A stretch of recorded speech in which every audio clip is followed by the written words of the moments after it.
Então, nesse momento, nós vamos falar do indicador RSI. É um indicador que faz muito sentido para mim, e eu quero falar de algumas formas de utilizar o indicador RSI para nos dar clareza na hora de operar, tá bom?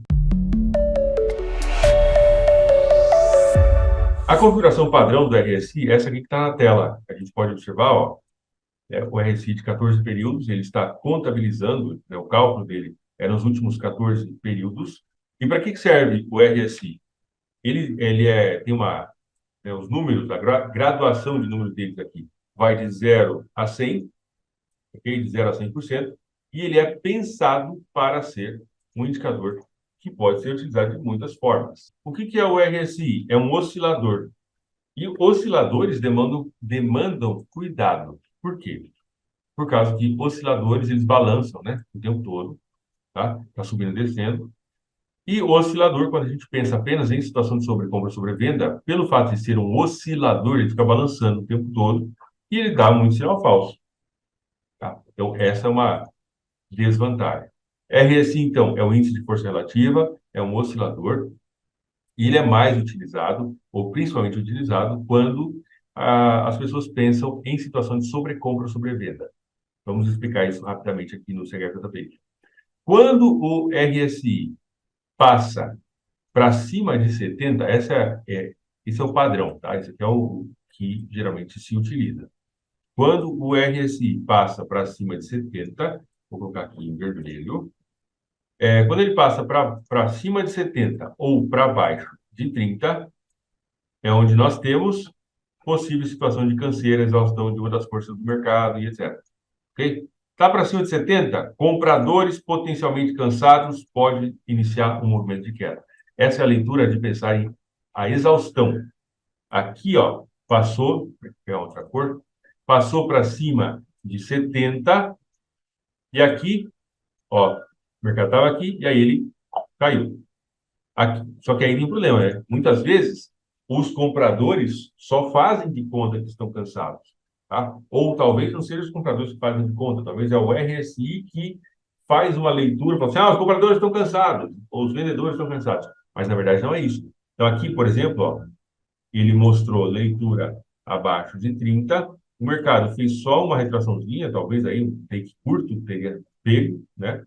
E aí depois o mercado continuou caindo. Aqui ele fez, passou para baixo de 30 de novo, ó, foi esse fundo aqui, retração pequena e continuou caindo. E aí o mercado só veio reverter aqui nesse ponto.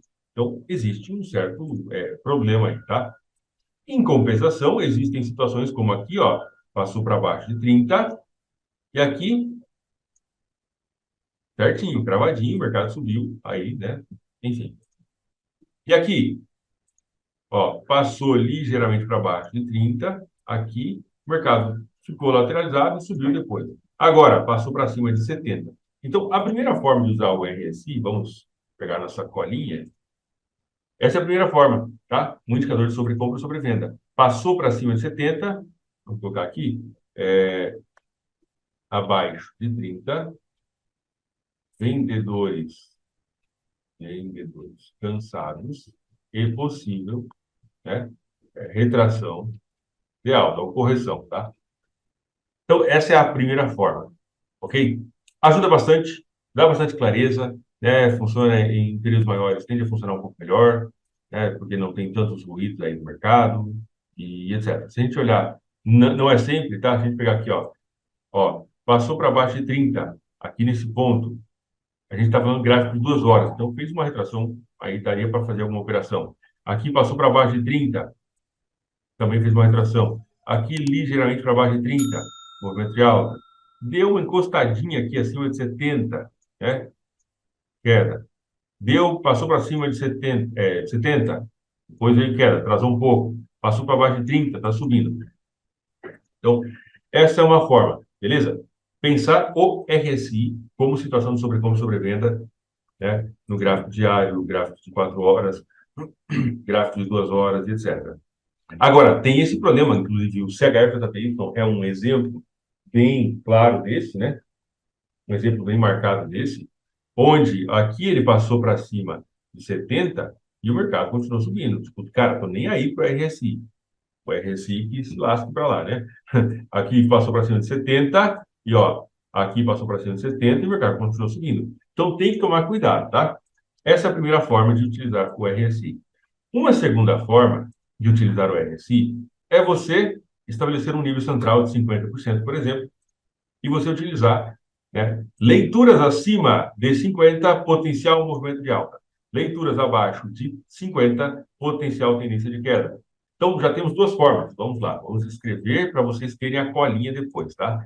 Usar o nível de 50 como filtro de tendência, ok? Vou escrever de novo aqui. Acima de 50, possível tendência de alta. Abaixo de 50, possível tendência de baixa. Aí já temos, né, uma coisa bacana, beleza? Dá para usar ele como filtro de tendência. Se está acima de 50, possível tendência de alta. Abaixo de 50, possível tendência de baixa. Agora, e se nós juntarmos as duas coisas? Já começou a ficar um pouco mais legal a coisa aqui, né? Então, por quê? Nós queremos comprar quando o mercado entra em tendência de alta? Queremos comprar. Ok, beleza. Mas nós não queremos estar comprados quando o mercado chegar lá na zona de sobrecompra. Começa a diminuir a chance do mercado continuar subindo. Então, a gente pode colocar mais um nível, tá? Vamos colocar aqui. E aí o RSI vai ficando cada vez mais completo para a gente, tá? Vamos colocar aqui 30 e o 70. Poxa, agora temos três níveis. Então, aqui a gente já consegue pensar em uma coisa legal da seguinte forma. Olha só, se ele está, vamos escrever colinha de novo, hein, meu? Pô, tô dando uma masterclass massa aqui, ó.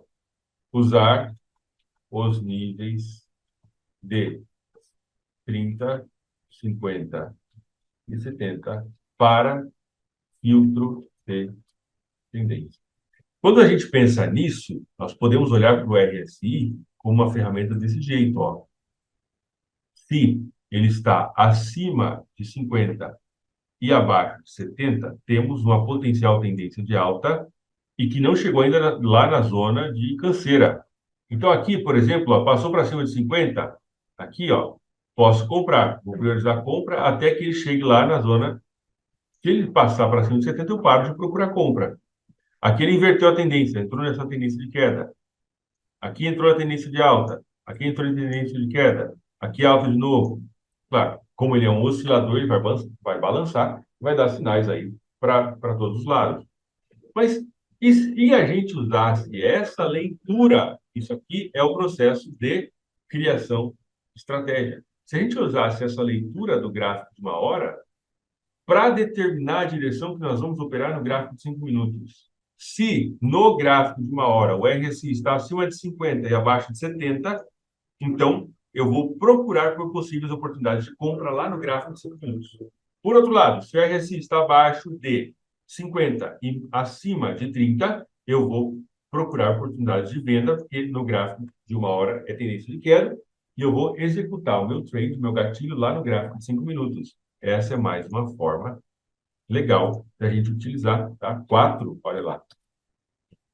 Usar o RSI em períodos maiores para determinar a direção a ser considerada em períodos menores.